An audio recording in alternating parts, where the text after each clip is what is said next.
ബിസിനസ്സിൽ നിന്ന് എങ്ങനെയാണ് മാക്സിമം ലാഭം നേടാൻ കഴിയുക എന്നതാണ് ഈ ഒരു വീഡിയോയിലൂടെ ഞാൻ നിങ്ങൾക്ക് പറഞ്ഞു തരാൻ പോകുന്നത്. ചിലരെങ്കിലും സ്വന്തമായി ഹോം ബേസ്ഡ് ബിസിനസ് ചെയ്യണമെന്ന് ആഗ്രഹിക്കുന്നവരായിരിക്കാം, മറ്റു ചിലർ സ്വന്തമായി ഇപ്പോൾ ചെയ്തുകൊണ്ടിരിക്കുന്നവരായിരിക്കാം. രണ്ടുപേർക്കും ഈ ഒരു വീഡിയോ വളരെ ഉപകാരപ്രദമായിരിക്കും. എങ്ങനെയാണ് നിങ്ങളുടെ ഹോം ബേസ്ഡ് ബിസിനസ്സിൽ നിന്ന് നിങ്ങൾക്ക് മാക്സിമം ലാഭം നേടാൻ കഴിയുന്നത്? ഞാൻ നിങ്ങളുടെ കരിഷ്മ. എല്ലാവർക്കും ബോസ്വാല മലയാളം യൂട്യൂബ് ചാനലിലേക്ക് സ്വാഗതം. ഇതുവരെ ഈ ചാനൽ സബ്സ്ക്രൈബ് ചെയ്യാത്തവർ ഇപ്പോൾ തന്നെ സബ്സ്ക്രൈബ് ചെയ്യൂ. നിങ്ങൾക്ക് ഇതുപോലുള്ള ധാരാളം ഇൻഫോർമേറ്റീവ് വീഡിയോസ് ഈ ഒരു ചാനലിലൂടെ കാണാൻ കഴിയും. നമുക്കിനി വീഡിയോയിലേക്ക് കടക്കാം.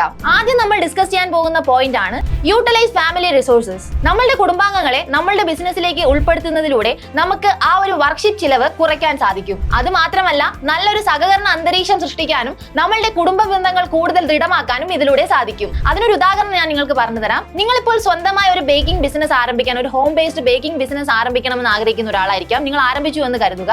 ബേക്കിങ്ങിന് നിങ്ങൾക്ക് എന്തായാലും ഒറ്റയ്ക്ക് ഒരു ബിസിനസ് ആരംഭിക്കാൻ കഴിയില്ല. അതിൽ ഒരുപക്ഷെ സാധനങ്ങൾ മേടിച്ചു കൊണ്ടുവരാൻ കുറച്ച് ആളുകളുടെ ആവശ്യം വരും, മാർക്കറ്റിംഗിന് കുറച്ച് ആളുകളുടെ ആവശ്യം വരും, കുക്കിങ്ങിന് കുറച്ച് ആളുകളുടെ ആവശ്യം വരും. നിങ്ങളുടെ കുടുംബത്തിൽ തന്നെ ഇത്തരത്തിൽ ബിസിനസ് ചെയ്യാൻ ആഗ്രഹമുള്ള ആരെങ്കിലും ഉണ്ടെങ്കിൽ അവരെ ഇതിൽ ഇൻവോൾവ് ചെയ്യിപ്പിക്കുകയാണെങ്കിൽ അവർക്ക് സ്വന്തം ബിസിനസ് ആണെന്നുള്ള ഒരു തോന്നലും നിങ്ങളുടെ ആ ഒരു ബിസിനസ്സിൽ അവർ കൂടുതൽ എഫേർട്ട് ഇടാനും ആരംഭിക്കുകയും അങ്ങനെ നിങ്ങളുടെ ബിസിനസ് വളരെ സക്സസ്ഫുൾ ആയി റൺ ചെയ്യിപ്പിക്കാനും നിങ്ങൾക്ക് സാധിക്കും. വ്യക്തിപരമായ ബന്ധങ്ങൾ ഉപയോഗപ്പെടുത്തുക. നിങ്ങളുടെ സുഹൃത്തുക്കൾ വഴിയും അതുപോലെ തന്നെ നിങ്ങളുടെ കുടുംബാംഗങ്ങൾ വഴിയും നിങ്ങളുടെ ബിസിനസിന്റെ വാർത്ത കൂടുതൽ പ്രചരിപ്പിക്കുക. അങ്ങനെ നിങ്ങളുടെ മാർക്കറ്റിംഗ് ഇതിലൂടെ നടക്കുകയും കൂടുതൽ ആളുകൾ നിങ്ങളുടെ കടയിലേക്ക് വരികയും നിങ്ങളുടെ സാധനങ്ങൾ വാങ്ങുകയും ചെയ്യുന്നു. മൂന്നാമതായി നമ്മൾ ഡിസ്കസ് ചെയ്യാൻ പോകുന്ന പോയിന്റ് ആണ് ഓപ്പറേറ്റ് വിത്ത് ലോ ഓവർഹെഡ്സ്. നമ്മളിപ്പോൾ സ്വന്തമായ ഒരു ബിസിനസ് ആരംഭിക്കുമ്പോൾ നമ്മൾ പുറത്തുനിന്ന് ഒരു സ്ഥലം അന്വേഷിക്കുകയാണെങ്കിൽ അതിന്റെ വാടക, കറണ്ട് ബില്ല്, അങ്ങനെ കൂടുതൽ ചിലവ് നമ്മൾക്ക് നൽകേണ്ടി വരും. നിങ്ങളുടെ വീട് തന്നെ നിങ്ങളുടെ ഒരു ബിസിനസ് സ്ഥാപനമാക്കി മാറ്റുമ്പോൾ നമുക്ക് അത്തരത്തിലുള്ള ചിലവുകൾ കുറയ്ക്കാനും നമുക്ക് കിട്ടുന്ന പ്രോഫിറ്റ് കൂടുതൽ നമ്മുടെ ബിസിനസിന്റെ വളർച്ചയ്ക്കായി ഉപയോഗിക്കാനും നമുക്ക് സാധിക്കും. അതുകൊണ്ട് ബിസിനസിന്റെ ആരംഭഘട്ടത്തിൽ കൂടുതൽ ഇൻവെസ്റ്റ് ചെയ്ത് കൂടുതൽ കടം ഉണ്ടാക്കി വെക്കാതെ നിങ്ങളുടെ ബിസിനസ്സിൽ നിന്ന് ലഭിക്കുന്ന ലാഭം ഉപയോഗിച്ച് നിങ്ങളുടെ ബിസിനസ് കൂടുതൽ വിപുലീകരിക്കാൻ ശ്രമിക്കുക. നാലാമതായി നമ്മൾ ഡിസ്കസ് ചെയ്യാൻ പോകുന്ന പോയിന്റ് ആണ് ഇംപ്ലിമെന്റ് ഫ്ലെക്സിബിൾ പ്രൈസിംഗ് സ്ട്രാറ്റജീസ്. വില നിർണ്ണയം ഒരു ബിസിനസിന്റെ വളരെ പ്രധാനപ്പെട്ട ഒരു ഘടകമാണ്. നിങ്ങൾ ഒരു ബിസിനസ് ആരംഭിക്കുമ്പോൾ കുറച്ച് ഡിസ്കൗണ്ടോ അല്ലെങ്കിൽ മറ്റു കടകളിൽ നിന്ന് നിങ്ങളുടെ കടയിൽ ആ ഒരു വസ്തുവിന്റെ വില കുറച്ചുകൂടെ കുറച്ച് നൽകുകയാണെങ്കിൽ കൂടുതൽ കസ്റ്റമേഴ്സ് നിങ്ങളുടെ കടയിലേക്ക് വരാനുള്ള സാധ്യത വളരെ കൂടുതലാണ്. അതുകൊണ്ട് വില നിർണ്ണയം വളരെ സൂക്ഷിച്ച് ചെയ്യേണ്ട കാര്യമാണ്.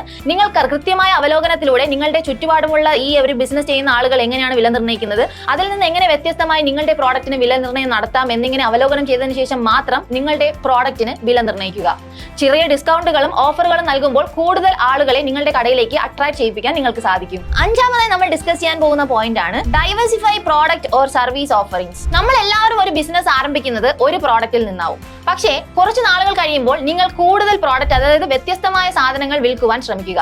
കാരണം വ്യത്യസ്തമായ വിഭവങ്ങൾ നൽകുമ്പോൾ കസ്റ്റമേഴ്സ് കൂടുതൽ നിങ്ങളുടെ കടയിലേക്ക് വരാനുള്ള സാഹചര്യങ്ങൾ വളരെയേറെയാണ്. ആദ്യം നമുക്ക് ഒരുപാട് പ്രോഡക്ട്സ് വെച്ച് ബിസിനസ് ആരംഭിക്കണമെന്ന് കഴിഞ്ഞെന്ന് വരില്ല. പക്ഷേ ഒരു ഇതിൽ നിന്ന് ആരംഭിച്ച് അതിൽ നിന്ന് കൂടുതൽ വിപുലീകരിച്ച് കൂടുതൽ കസ്റ്റമേഴ്സിനെ നിങ്ങളുടെ കടയിലേക്ക് എത്തിക്കാൻ ശ്രമിക്കുക.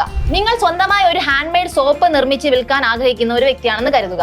ആദ്യ ദിനങ്ങളിൽ ആദ്യം 1-2 മാസം നിങ്ങൾ ഈ ഒരു ബിസിനസ്സിൽ തന്നെ ഫോക്കസ് ചെയ്യുക. കുറച്ച് നാളുകൾക്ക് ശേഷം നിങ്ങൾക്ക് ആ ഒരു ഹോം മെയ്ഡ് സോപ്പ് ബിസിനസ്സിൽ നിന്ന് കൂടുതൽ ലാഭം ലഭിക്കുകയും നിങ്ങൾ അതിൽ നിന്ന് ലഭിക്കുന്ന ലാഭം ഉപയോഗിച്ച് കൂടുതൽ പ്രോഡക്റ്റ്, അതായത് ലോഷനുകൾ അതുപോലെ തന്നെ ഹാൻഡ് വാഷുകൾ നിങ്ങളുടെ കടയിലേക്ക് എത്തിക്കുകയാണെങ്കിൽ ആളുകൾ കൂടുതലായി നിങ്ങളുടെ കടയിൽ വരികയും കൂടുതൽ പ്രോഡക്റ്റ് വിറ്റ് നിങ്ങൾക്ക് കൂടുതൽ ലാഭം നേടാനും കഴിയുന്നു. ആറാമതായി നമ്മൾ ഡിസ്കസ് ചെയ്യാൻ പോകുന്ന പോയിന്റ് ആണ് യൂട്ടിലൈസ് ഡിജിറ്റൽ പ്ലാറ്റ്ഫോംസ്. എല്ലാവർക്കും ബിസിനസ് ആരംഭിക്കാൻ കഴിയും, പക്ഷേ ആളുകൾ നമ്മളുടെ പ്രോഡക്റ്റ് വാങ്ങിയാൽ മാത്രമേ ആ ഒരു ബിസിനസ് സക്സസ്ഫുൾ ആവുകയുള്ളൂ. അങ്ങനെ ആളുകൾ വാങ്ങണമെങ്കിൽ ആളുകൾ അറിയണം ഇങ്ങനെ ഒരു കടയുണ്ട്, ഇവിടെ ഇത്തരത്തിലുള്ള പ്രോഡക്റ്റുകൾ അവർ വിൽക്കുന്നുണ്ട്. അപ്പോൾ മാർക്കറ്റിംഗ് വളരെ പ്രധാനപ്പെട്ട ഒരു ഘടകമാണ്. എങ്ങനെയാണ് ആ ഇനിഷ്യൽ സ്റ്റേജിൽ നമ്മളുടെ മാർക്കറ്റിംഗ് ആരംഭിക്കുക? ഇനിഷ്യൽ സ്റ്റേജിൽ നിങ്ങൾക്ക് ഓൺലൈൻ മാർക്കറ്റിംഗ് പ്ലാറ്റ്ഫോമുകളും അതുപോലെ തന്നെ സോഷ്യൽ മീഡിയ പ്ലാറ്റ്ഫോമും ഉപയോഗിച്ച് നിങ്ങളുടെ മാർക്കറ്റിംഗ് ആരംഭിക്കാവുന്നതാണ്. ആദ്യകാലങ്ങളിൽ നമുക്ക് ഒരു ഷോപ്പ് റെന്റിന് ബിസിനസ് ആരംഭിക്കുക അല്ലെങ്കിൽ ഹോട്ടൽ അങ്ങനെയൊന്നും ചെയ്യാൻ കഴിയില്ല. അപ്പോൾ ഓൺലൈൻ സ്വിഗ്ഗിയിൽ നമ്മളുടെ ഭക്ഷ്യവിഭവങ്ങൾ വിൽക്കാവുന്നതാണ്. അതുപോലെ തന്നെ ഇൻസ്റ്റാഗ്രാം, യൂട്യൂബ്, ഫേസ്ബുക്ക് വഴി മാർക്കറ്റിംഗ് നടത്തി നമ്മൾ ഇങ്ങനെ ഒരു ബിസിനസ് ചെയ്യുന്നുണ്ടെന്ന് കസ്റ്റമേഴ്സിനെ അറിയിക്കാനും സാധിക്കും. ആമസോൺ, ഫ്ലിപ്കാർട്ട് പോലുള്ള ഓൺലൈൻ ആപ്പുകൾ ഉപയോഗിച്ച് നമുക്ക് ഇത്തരത്തിൽ മറ്റു പ്രോഡക്റ്റുകളും വിൽക്കാവുന്നതാണ്. ഏഴാമതായി നമ്മൾ നോക്കാൻ പോകുന്ന പോയിന്റ് ആണ് എൻഗേജ് ഇൻ കണ്ടിന്യൂസ് ലേണിംഗ്. നമ്മൾ എപ്പോഴും ഒരു കാര്യത്തെക്കുറിച്ച് പഠിച്ചുകൊണ്ടേയിരിക്കുക. നിങ്ങൾ ഇപ്പോൾ ഒരു ബിസിനസ് ആരംഭിക്കുകയാണെങ്കിൽ ഓരോ ദിവസവും നിങ്ങൾ അതിനെക്കുറിച്ച് പഠിച്ചുകൊണ്ടിരിക്കുക. ഓരോ ദിവസവും ഓരോ കാര്യത്തിലും അപ്ഡേഷനുകൾ വന്നുകൊണ്ടിരിക്കുകയാണ്. അപ്പോൾ അതിലുണ്ടാകുന്ന അപ്ഡേഷനുകൾ പഠിച്ച് നിങ്ങളുടെ ബിസിനസ് കൂടുതൽ മെച്ചപ്പെടുത്താൻ നിങ്ങൾ വളർന്നുകൊണ്ടിരിക്കുക. സ്വന്തമായി പഠിച്ച് സ്വന്തം നോളജ് വളർത്താൻ ഓരോ ദിവസവും നിങ്ങൾ ശ്രമിക്കേണ്ടത് വളരെ പ്രധാനപ്പെട്ട ഒരു കാര്യമാണ്. പുതിയ സ്കില്ലുകൾ പഠിക്കുന്നതിലൂടെയും നിങ്ങൾക്ക് നിലവിലുള്ള കഴിവ് കൂടുതൽ മെച്ചപ്പെടുത്തുന്നതിലൂടെയും നിങ്ങളുടെ ബിസിനസിനെ കൂടുതൽ വിജയകരമാക്കി മാറ്റാൻ നിങ്ങൾക്ക് സാധിക്കും. എട്ടാമതായി നമ്മൾ ഡിസ്കസ് ചെയ്യാൻ പോകുന്ന പോയിന്റ് ആണ് അഡോപ്റ്റ് സസ്റ്റൈനബിൾ പ്രാക്ടീസസ്. പരിസ്ഥിതി സൗഹൃദ മാർഗങ്ങൾ സ്വീകരിക്കുകയാണെങ്കിൽ അത് നിങ്ങളുടെ ചിലവ് കുറയ്ക്കാനും അത് മാത്രമല്ല കൂടുതൽ ലോങ് ലാസ്റ്റിംഗ് രീതിയിൽ നിങ്ങളുടെ ബിസിനസ് മുന്നോട്ട് കൊണ്ടുപോകാനും നിങ്ങൾക്ക് വഴിയൊരുക്കി തരുന്നു. നിങ്ങൾ ഇപ്പോൾ ഒരു കാറ്ററിംഗ് ബിസിനസ് നടത്തുന്ന ആളാണെന്ന് കരുതുക. അവിടെ നിങ്ങൾ ഫുഡ് നൽകുമ്പോൾ നിങ്ങൾക്ക് എൻവയോൺമെന്റൽ ഫ്രണ്ട്ലി ആയ പ്ലേറ്റുകൾ, ഗ്ലാസുകൾ നൽകി കൂടുതൽ രീതിയിൽ പ്രകൃതിയുമായി ഇണങ്ങിച്ചേരുന്ന രീതിയിലുള്ള ബിസിനസ്സുകൾ നിങ്ങൾക്ക് ആരംഭിക്കാവുന്നതാണ്. അതുപോലെ തന്നെ പരിസ്ഥിതി സൗഹൃദ ബിസിനസ്സുകൾ എങ്ങനെ ആരംഭിക്കാമെന്നും അത്തരത്തിലുള്ള ബിസിനസ്സുകൾ ചെയ്യുന്നതിനുള്ള ഐഡിയകളെ കുറിച്ചുള്ള വീഡിയോസും റീലുകളും നമ്മൾ ഈ ഒരു ചാനൽ ചെയ്തിട്ടുണ്ട്. അത് കാണാത്തവർ ഇപ്പോൾ തന്നെ കണ്ട് നിങ്ങൾ അത്തരത്തിലൊരു ബിസിനസ് ചെയ്യാൻ ആഗ്രഹിക്കുന്നുണ്ടെങ്കിൽ ആ ഐഡിയാസ് നിങ്ങൾക്ക് ഉപയോഗിക്കാവുന്നതാണ്. 9ാമതായി നമ്മൾ നോക്കാൻ പോകുന്ന പോയിന്റ് ആണ് ഓഫർ പേഴ്സണലൈസ്ഡ് സർവീസസ്. കസ്റ്റമൈസ്ഡ് ഉൽപ്പന്നങ്ങളോ സേവനങ്ങളോ നൽകുന്നത് നിങ്ങളുടെ ബിസിനസിനെ മറ്റുള്ള ബിസിനസ്സുകളിൽ നിന്ന് വ്യത്യസ്തമാക്കുന്നു. അതുമാത്രമല്ല കസ്റ്റമർ ലോയലിറ്റി വർദ്ധിക്കുകയും ചെയ്യുന്നു. അതുവഴി കൂടുതൽ കസ്റ്റമേഴ്സ് നിങ്ങളുടെ കടയിലേക്ക് വരികയും നിങ്ങളുടെ ബിസിനസ് കൂടുതൽ ലാഭകരമായി മുന്നോട്ട് പോവുകയും ചെയ്യുന്നു. നിങ്ങളൊരു ഹോം ബേസ്ഡ് ഷെഫ് ആണെന്ന് കരുതുക.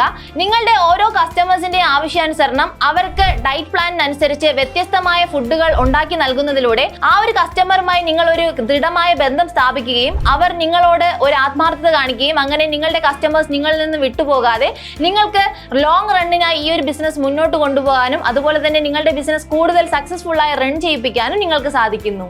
10ാമതായി നമ്മൾ നോക്കാൻ പോകുന്ന ഏറ്റവും അവസാനത്തേതും അതുപോലെ തന്നെ ഏറ്റവും പവർഫുൾ ആയ ഒരു പോയിന്റ് ആണ് maintain a strong online presence.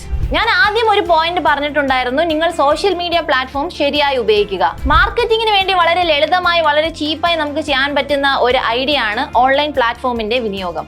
അപ്പോൾ നിങ്ങൾ റെഗുലർലി എന്തെങ്കിലും അപ്ഡേറ്റ്സ് നിങ്ങളുടെ ബിസിനസിനെ കുറിച്ചുള്ള കാര്യങ്ങൾ നിങ്ങൾ ഓൺലൈൻ വഴി ഇൻസ്റ്റാഗ്രാം വഴിയോ ഫേസ്ബുക്ക് വഴിയോ വാട്സപ്പ് വഴിയോ അപ്ഡേറ്റ് ചെയ്യുന്നുണ്ടെങ്കിൽ അത് റെഗുലറായി അതുപോലെ തന്നെ ഇൻട്രസ്റ്റിംഗ് ആയി ചെയ്യാൻ നിങ്ങൾ വളരെയേറെ ശ്രദ്ധിക്കേണ്ടിയിരിക്കുന്നു. അതിനൊരു ഉദാഹരണം ഞാൻ നിങ്ങൾക്ക് പറഞ്ഞു തരാം. നിങ്ങളൊരു ഫിറ്റ്നസ് ട്രെയിനർ ആണെന്ന് കരുതുക.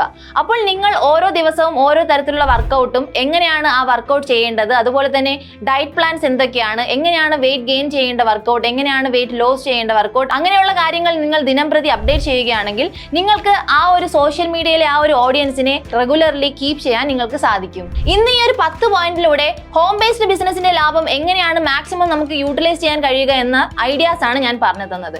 ഈ ഐഡിയാസ് നിങ്ങൾക്ക് ഏറെ ഉപകാരപ്രദമായെന്ന് ഞാൻ കരുതുന്നു. ഇതുപോലുള്ള നിരവധി ഇൻഫോർമേറ്റീവ് വീഡിയോസ് ഈ ഒരു ചാനലിലൂടെ നിങ്ങൾക്ക് കാണാൻ കഴിയും. ഇതുവരെ ബോസ്വാല മലയാളം യൂട്യൂബ് ചാനൽ സബ്സ്ക്രൈബ് ചെയ്യാത്തവർ ഇപ്പോൾ തന്നെ സബ്സ്ക്രൈബ് ചെയ്യൂ.